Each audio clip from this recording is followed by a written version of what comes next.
Hey guys, this is a 2016, this is my wife's GMC Yukon Denali. 22-inch wheels, 6.2 liter V8.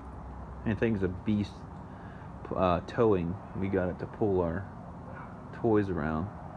But what I did to this thing today, which is pretty awesome, I took it over to a custom shop in McKinney, Texas, and I had the red emblems blacked out, both front and back. The red GMC logo just goes with absolutely nothing. But here's the other thing I did to it. I deleted the resonator and the muffler and straight piped it to the back. Turn it on here and let you hear it. Let's see here.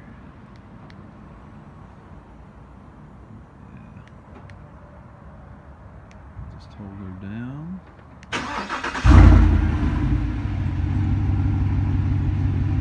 This cost me roughly $230.